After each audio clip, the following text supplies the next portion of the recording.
Daily current news में अभी की खबर है, क्या है एडवर्ड्स सिंड्रोम। हाल ही में शोधकर्ताओं ने प्रागैतिहासिक कंकाल के अवशेषों से खोजे गए गुणसूत्र संबंधी विकारों की सूचना दी है, जो लगभग 5500 साल पुराने हैं।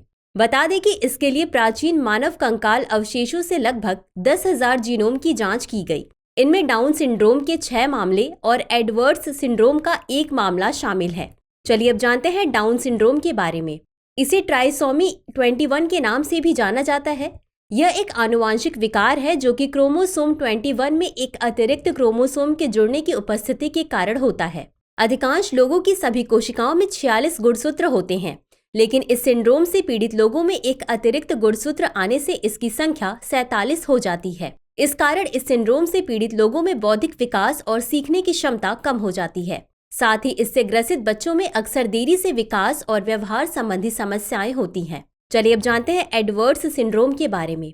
इसे ट्राइसोमी 18 के नाम से भी जाना जाता है। इससे प्रभावित अधिकतर बच्चे या तो जन्म से पहले या जन्म के तुरंत बाद मर जाते हैं। यह अत्यंत गंभीर आनुवांशिक स्थिति है जो बच्चे के शरीर के विकास और वृद्धि को प्रभावित करती है। इससे पीड़ित बच्चों का जन्म के समय वजन कम होता है और उनमें कई तरह के शारीरिक विकार पाए जाते हैं। अंत में जानते हैं क्रोमोसोम या गुणसूत्र के बारे में।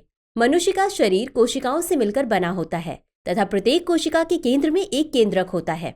केंद्रक में गुणसूत्र विद्यमान होते हैं जिन पर जीन उपस्थित होते हैं। जीन द्वारा जीवों में विभिन्न लक्षणों जैसे आंखों का रंग, रक्त समूह तथा लिंग का निर्धारण किया जाता है। मानव की किसी भी कोशिका में 23 जोड़े गुणसूत्र पाए जाते हैं, जिनमें एक जोड़ी लिंग गुणसूत्र होते हैं। इन्हें X एवं Y गुणसूत्र कहा जाता है। लिंग निर्धारण में इन्हीं गुणसूत्रों की महत्वपूर्ण भूमिका होती है। लिंग गुणसूत्रों के रूप में महिलाओं में एक जोड़ी XX गुणसूत्र पाए जाते हैं, जबकि पुरुषों में एक X तथा एक Y गुणसूत्र पाया जाता है। चलिए अब देखते हैं आज के अभ्यास प्रश्न को। गुणसूत्र के बारे में निम्नलिखित कथनों पर विचार कीजिए। 1. मानव की किसी भी कोशिका में 13 जोड़े गुणसूत्र पाए जाते हैं। 2. केंद्रक में गुणसूत्र विद्यमान होते हैं। उपर्युक्त में से कौन सा या कौन से कथन सही है या सही है? A केवल 1, B केवल 2, C 1 और 2 दोनों, D न तो 1 और न ही 2।